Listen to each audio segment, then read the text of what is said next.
sariwain at iligtas niya sa atin.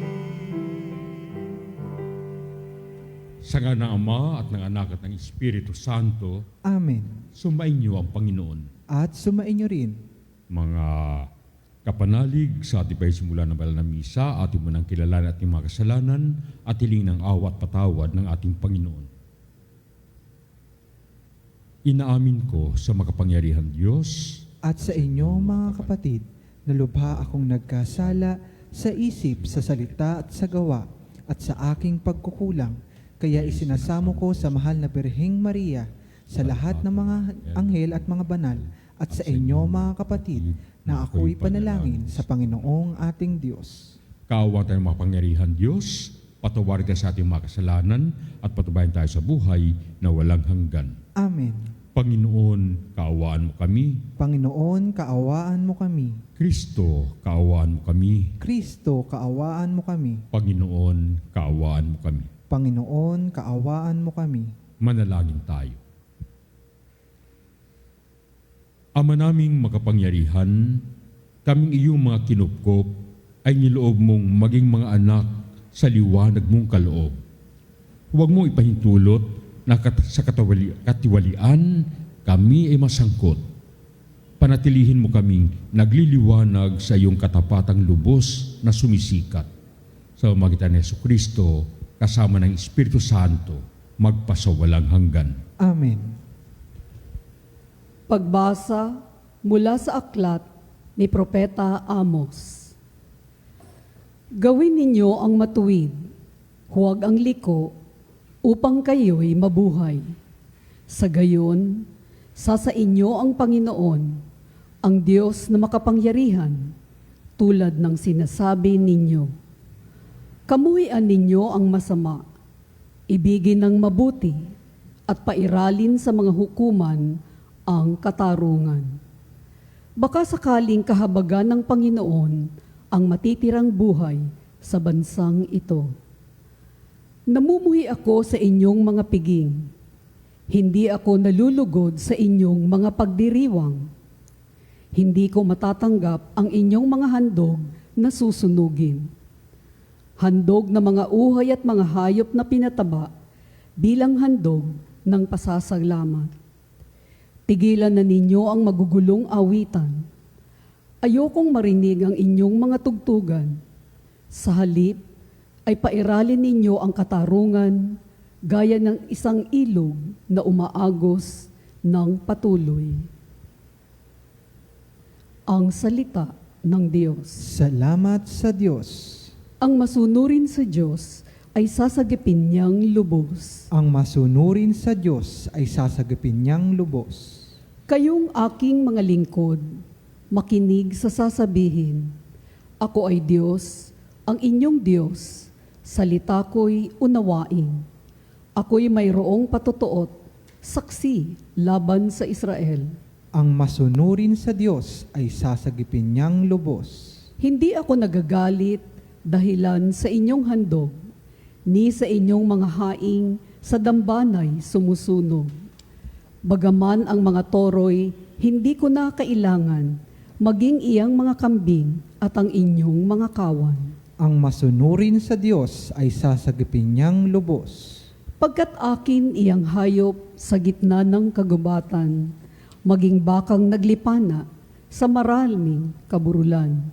Ako din ang mga ibong lumilipad sa itaas, at ang lahat ng may buhay sa parang ay aking lahat. Ang masunurin sa Diyos ay sasagipin niyang lubos. Kung ako may nagugutom, hindi ko na sasabihin, yamang lahat sa daigdig na narito'y pawang akin. Ang karne ng mga toro, iyon ba'y aking pagkain?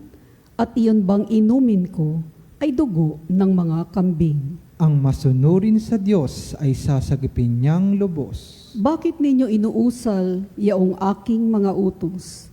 At bakit ang paksa ninyo ay sa tipan natutungon? Pag kayo ay tinutuwid, agad kayong napupuot at ni ayaw na tanggapin yaong aking mga utos. Ang masunurin sa Diyos ay sasagipin niyang lubos.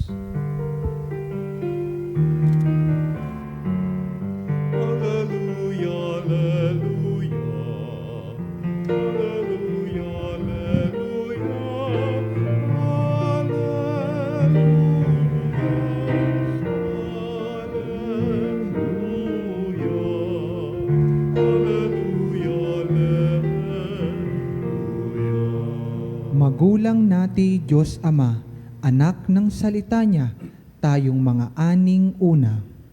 Alleluia, alleluia. Alleluia, alleluia. Alleluia.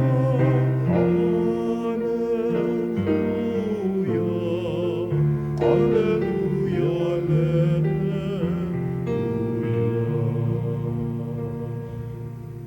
Sumainyo ang Panginoon. At sumainyo rin, Ang mabuting balita ng Panginoon ayon kay San Mateo. papuri sa iyo, Panginoon. Noong panahong iyon, nang dumating si Jesus sa ibayo, sa lupain ng mga Gadenero, sinalubong siya ng dalawang lalaking galing sa libingan. Sila'y inaalihan ng demonyo. At napakabangis kaya't walang mga has dumaan doon. Pagdakay sumigaw sila, "Ano ang pakialam mo sa amin, anak ng Diyos? Naparito ka ba upang pahirapan kami ng hindi pa panahon?" Sa di kalayuan ay may malaking kawan ng baboy na nahingingain at namanhik sa kanya ang mga demonyo. "Kung kami palalayasin mo, hayaan mo kaming pumasok sa mga baboy na iyon."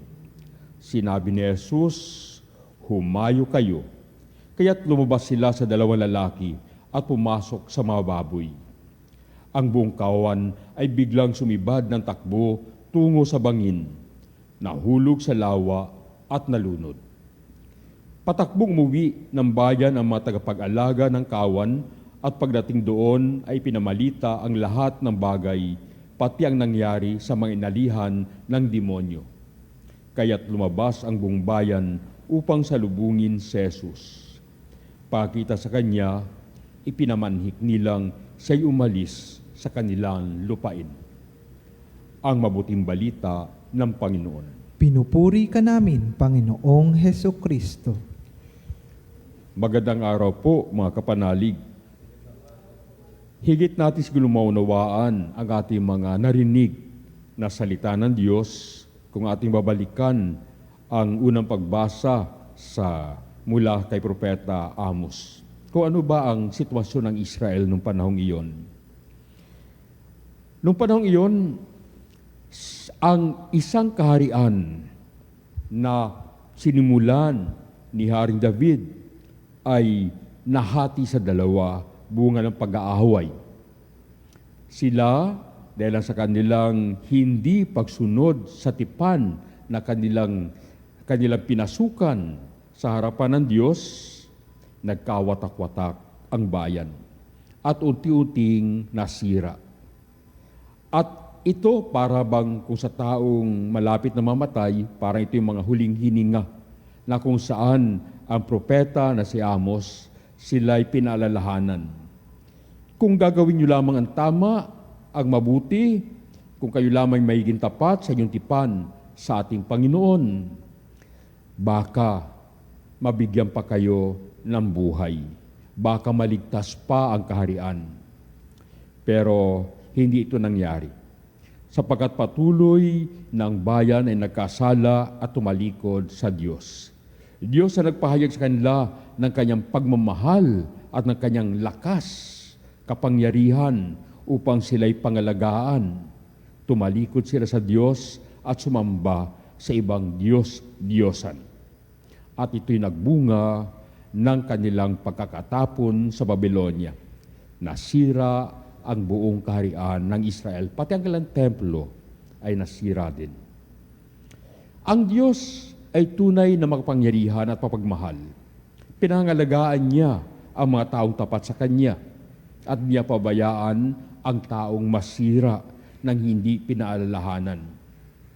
May kita natin dito ngayon sa Ebanghelyo kung saan ang Panginoon nakita niya yung dalawang tao na inaalihan ng demonyo. Lugar na kung saan ang ibang tao ay natakot magpunta at dumaan. Paano mabangis daw yung dalawang taong ito? Sumisira, lumalaban, maaaring pumapatay pa ng mga taong dumadaan doon. At nung makita siya ng dalawang demonyong ito, sila ay sumigaw at sinabi, bakit ka narito ngayon? Anak ng Diyos. Kilala nila ang Panginoon. Kilala nila, pero sa kalampuso, hindi nila sila tinatanggap na kailan Diyos. At sinabi nila sa Kanya, pumarito ka ba para hindi pa nga oras parusahan na kami? At alam nila ang kapangyarihan ng Panginoon. Kaya nakiusap sila. Hindi pa naman oras para kami parusahan ngayon. Pwede ba kami ay hayaan mo na lang na pumasok dito sa mga kaawan ng baboy na ito? At pumasok nga sila. Ano nangyari?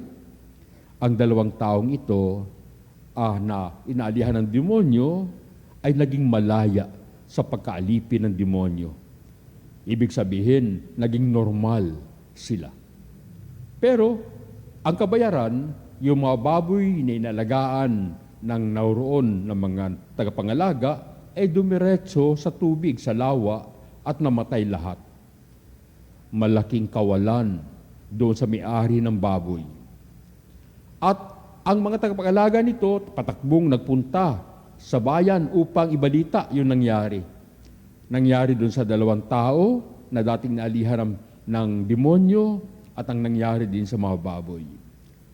Ngayon, pagkatapos na mangyari ito, ay siguradong magiging payapa na yung lugar.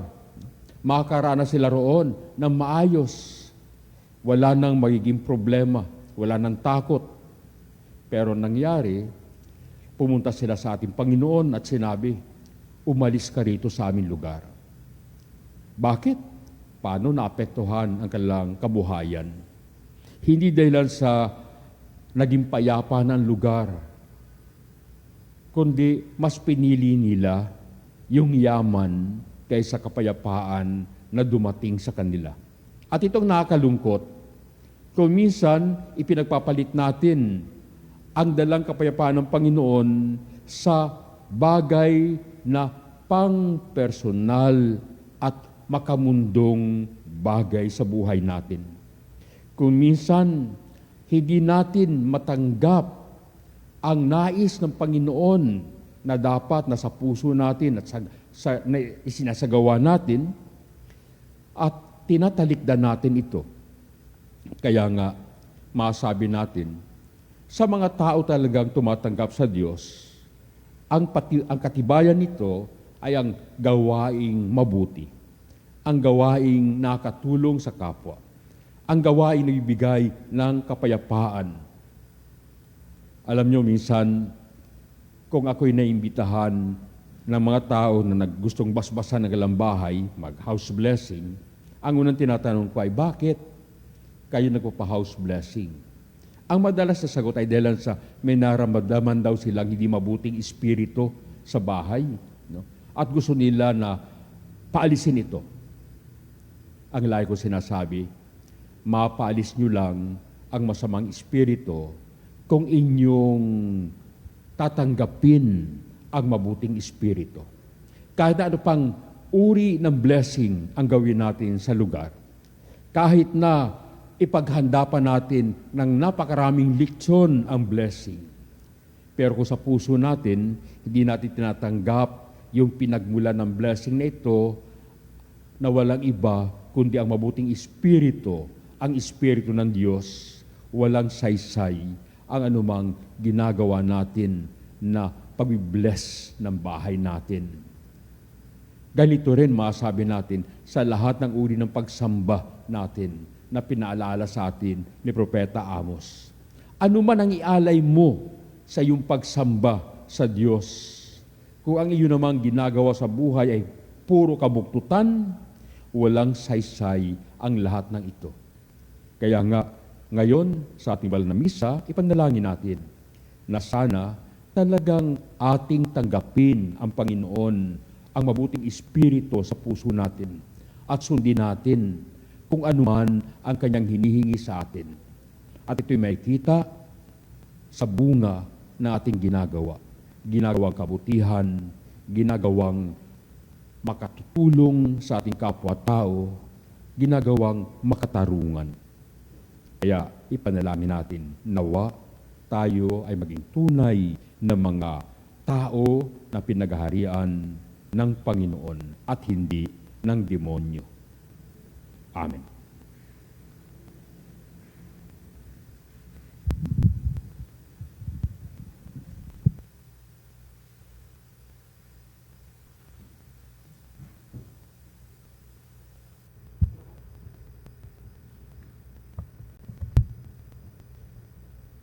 Sa pamamagitan ng Ebanghelyo, nagsasalita si Kristo na may walang hanggang kapangyarihan at kumikilos na may kapangyarihang nagpapagaling.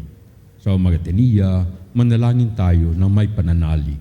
Ang ating tugon, makapangyarihang Ama, iunat mo sa amin ang iyong kamay. Makapangyarihang Ama, iunat mo sa amin ang iyong kamay. Ang simbahan, sa pamamagitan ng kanyang mga pastol, naway maging tunay na lingkod ng pagpapagaling at pagkakasundo. Manalangin tayo sa Panginoon. Makapangyarihang Ama, iunat mo sa amin ang iyong kamay. Ang mga opisyal ng gobyerno, naway hindi madaig ng tukso ng kapangyarihan at kayamanan, bagkus, makita nila ang kasamaan ng korupsyon sa pamumuno. Manalangin tayo sa Panginoon. Makapangyarihang Ama, iunat mo sa amin ang iyong kamay. Ang maruming espiritu na nagkalat sa ating naway mabuwag ng kalinisan at paggalang sa dangal ng tao. Manalangin tayo sa Panginoon. Makapangyarihang Ama, iunat mo sa amin ang iyong kamay. Ang mga may sakit at nagdurusa, naway makita at madama ang pagpagaling na presensya ng Diyos sa pamamagitan ng mga nag-aaruga sa kanila. Manalangin tayo, Panginoon. Makapangyarihang Ama, iunat mo sa amin ang iyong kamay. Ang mga tapat na yumao, naway masiyahan sa bukang liwayway ng buhay na walang hanggan. Manalangin tayo sa Panginoon. Makapangyarihang Ama, iunat mo sa amin ang iyong kamay. Sa sandali ng katahimikan, idalangin din natin ang ating mga personal na mga kahilingan sa ating Panginoon.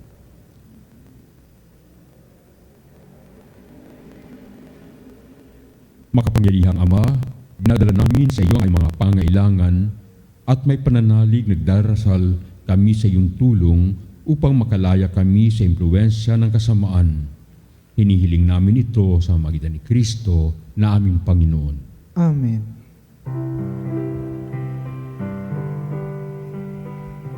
Kunin at tanggapin ang alay na ito, mga biyayang nagmula sa pagmamana mo.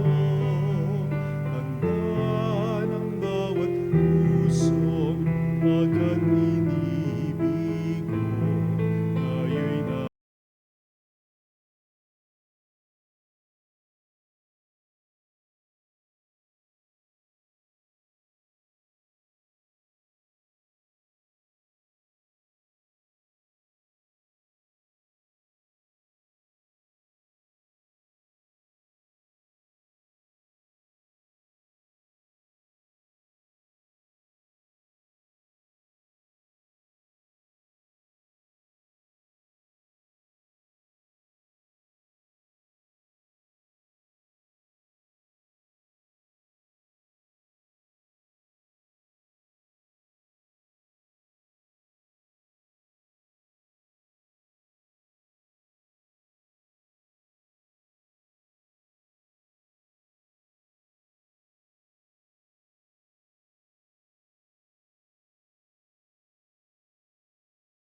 nagmula sa isang langkay na oras, iruming nagbibigay lakas.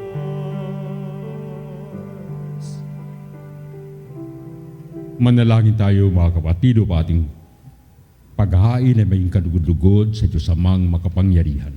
Tanggapin nawa ng Panginoon ito paghahain sa inyong mga kamay, sa kapurihan niya at karangalan, sa ating kapakinabangan at sa buong sambayanan niyang banal. Ama namin lumikha, kami iyong pinapangin dapat gumanap sa pagdiriwang ng paghahain ng iyong pagliligtas. Ipagkaloob mo ang aming paglilingkod sa iyo ay gawing kalugod-lugod ng mga alay na ito sa pamamagitan ni Jesucristo kasama ng Espiritu Santo magpasawalang hanggan. Amen. Sumainyo ang Panginoon. at sumainyo rin. Itaas sa Diyos na iyong puso at diwa. Itinaas na namin sa Panginoon. Pasalamatan natin ang Panginoong ating Diyos. Marapat na siya'y pasalamatan. Ama naming makapangyarihan, tunay ngang marapat na ikaw aming pasalamatan. Ikinalugod mong likain ang sanlibutan na iyong pinagbabago at idinarangal sa pamamagitan ng iyong anak na kinalulugdan. Kaya't utang na loob ng iyong mga itinatangi at ng mga banal na kapiling mong lagi ang iyong paggiliw at pagkandili. Kaya kaisa ng mga anghel na isiawit na papuri sa iyo ng walang humpay sa kalangitan, kami nagbubunyi sa iyong kadakilaan.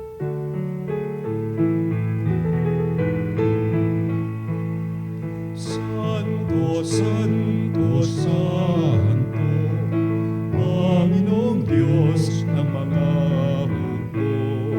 Napupuno ang langit at lupa ng kadakilaan mo.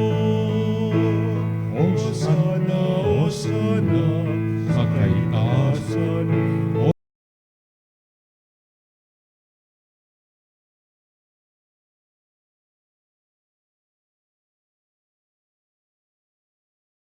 Sa ngalan ng Panginoon.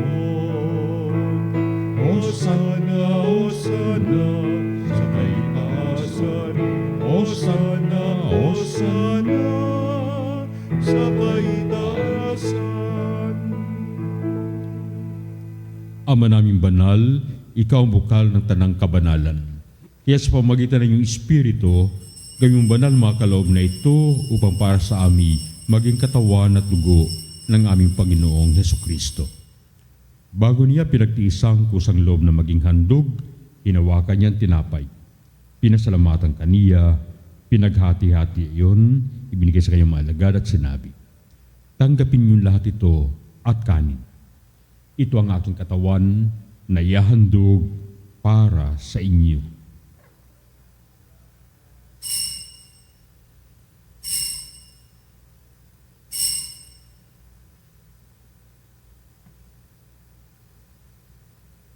Gayon din naman matapos ang hapunan, hinawakan niya ang kalis. Muli kanyang pinasalamatan, iniabot ang kalis sa kanyang mga alagad at sinabi, "Tanggapin niyong lahat ito at inumin. Ito ang kalis ng aking dugo, ng bago't wala hanggang tipan, ang aking dugo na ibubuhos para sa inyo at para sa lahat, sa ipagpatawad ng mga kasalanan. Gawin niyo ito sa pag-aalaala sa akin."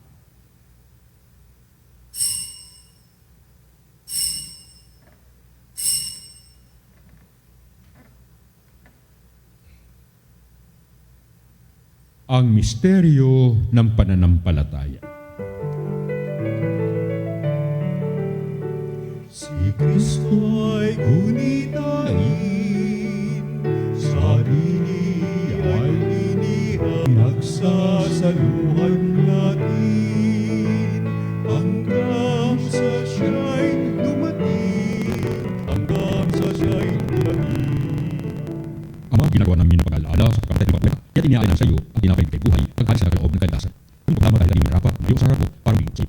Isinasamo namin kimasang salo sa kawat ni Kristo Plo sa kakasa sa mga nalipirisan. Ama, gawin mo ang alaga sa buong ligid. Putusin mo kami sa pag-ibig. Kaysa, niliyon na iba at niyas namin gusto at tatapayaan, biligyoso, mga istak mananayo. Alam mo, pagkasa yung buhay, hindi na lahat na mapumanaw. Kawat tulihin sa iyong kalimangan. Kawan mo yung lahat na makasalo sa iyong buhay na walang wakas. Kaysa na manabili ng hiya ng Diyos, kaysa na send yung kabiyak ng puso, kaysa na mga apostol at lahat ng mga banal na namadi sa ligid na kalulugod sa iyo. May pagdiwang namin ang papupuri sa karangal mo sa magitan ng iyong anak, naming Panginoong Hesukristo. Sa magitan ni Kristo, kasama niya sa Kanya, ang lahat ng para puri sa iyo, isa mga pangyarihan sa Espiritu Santo, magpasawalang hanggan.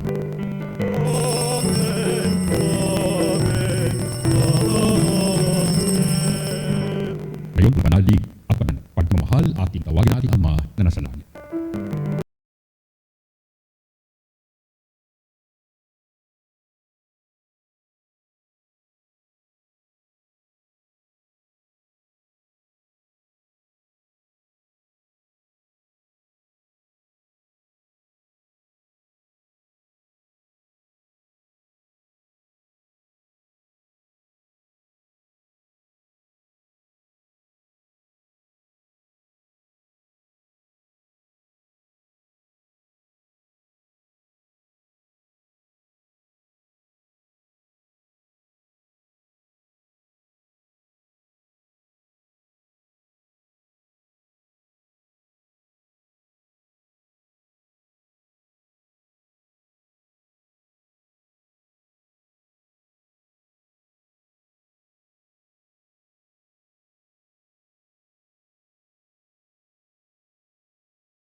amin.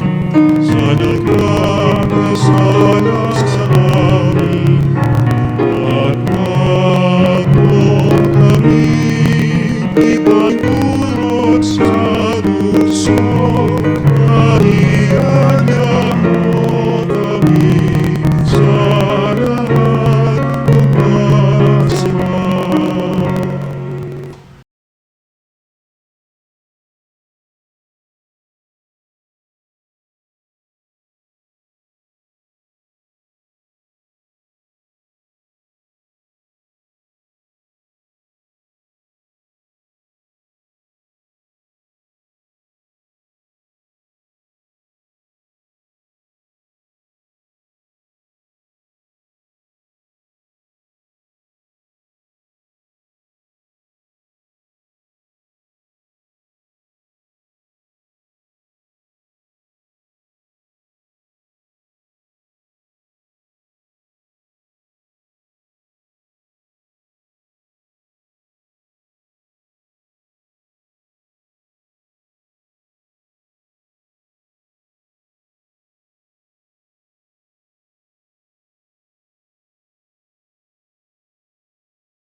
Ang kaharian at ang kapangyarihan at ang kapurihan magpakailanman. Amen.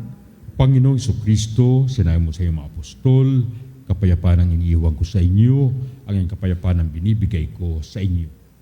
Tunghayan mo ang aming pananampalataya at huwag aming pakakasala. Pagkalooban mo kami ng kapayapaan at pagkakaisa ayon sa iyong kalooban, kasama ng Espiritu Santo, magpasawalang hanggan. Amen. Ang kapayapaan nating Panginoon ay laging sumainyo lahat. At sumainyo rin. Magbigayan tayong tanda ng kapayapaan.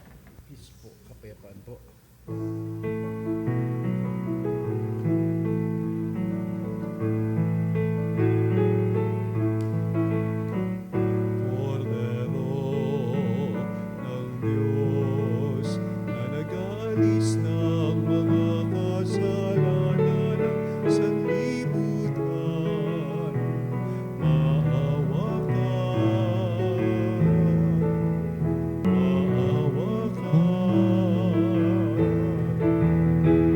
Kordero ng Diyos na nag-aalis ng mga kasalanan, ipagkaloob mo sa amin ang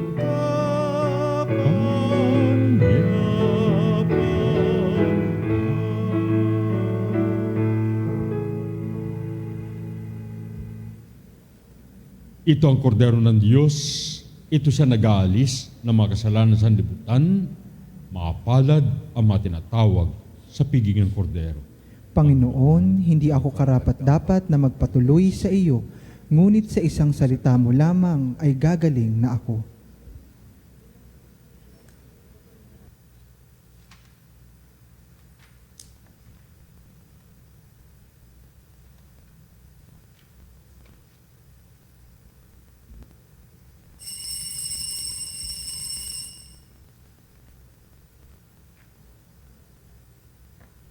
Mga kapanalig, ating dasalin ang komunyong espiritual. O Jesus, nananalig ako sa pananaw sa kabanal-banalang sakramento. Minamahal ka higit sa lahat at hangad ka ng aking kaluluwa. Hindi ko man matatanggap ngayon ang iyong katawan at dugo, inaasahan ko na patuloy kang mamumuhay sa aking puso. Naniniwala ako na narito ka at kasaka ng aking buong pagkatao. Huwag mong ipahintulot na mawalay ako sa iyo. Amen. O Birhen ng katotohanan, Ina ni Jesus, ang nagkatawang taong salita, salamat sa iyong anak. Tinatanggap ko siya bilang aking katotohanan at lipasan. Sa pakikinig sa salita ng Diyos, tulungan mo akong maging malaya. Sa oras ng hirap at pagsubok, linawin mo sa akin na nasa krus sa akumpay. Sa aking paglalakbay, kakay mo ako sa buhay na paglilingkod at sa buhay na ganap at kasiyasiya. Kupkupin mo ako at ang aking mga kapanalig na nakikinig, natututo at nagmamahalan. O Maria, Birhen ng katotohanan, ipanin mo kami. O Jesus, ikaw ang daan, ikaw ang katotohanan at ikaw ang buhay. Iligtas mo po kami. Amen. Panalangin sa karangalan ng Nuestro Padre Jesus Nazareno. O Jesus Nazareno, katamis-tamisan naming manunubos, sa harap mo ngayoy naririto kami't nangangayupapa at nagsisisi ng taos-puso sa aming pagiging walang Ama naming makapangyarihan, niloob mong akuin ang iyong anak, ang krus at kamatayan, upang ang sangkatauhan ay matubos at mabuhay. Ang pag-ako namin sa krus at kamatayan dito sa lupa, ayon sa diwa ng pagsunod sa iyong loob, na ginanap ng iyong anak, ay mapagdapat nawa naming kamtin ang lubos na katubusan at pagkabuhay sa iyong piling sa pamamagitan ni Hesukristo kasama ng Espiritu Santo, magpasawalang. Amen. Nuestro Padre Jesus Nazareno, Panginoon namin at Diyos, kaawaan mo kami.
Isa pong patalastas sa gitna ng krisis, dalangin ang ating hilingin sa Diyos.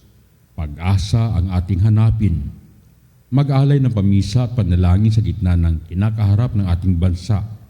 Para po sa inyong pamisa, tumawag lamang sa Religious Department na may numero 8925-7931 at local 129-131 at 137 o mag-text sa 0917-631-4589 at hanapin lamang si Miss Rene Jose o si Miss Alinahe. Maraming pong salamat. Sumainyo ang Panginoon. At sumainyo rin. At pagpalain kayo ng makapangyarihan Diyos, Ama, Anak, at Espiritu Santo. Amen. Humayo kayo mapayapa tapos ng ating pagdiriwang. Salamat sa Diyos. Magpasalamat kayo sa Panginoon na siyang lumikha ng lahat ng bagay ni Diyos ang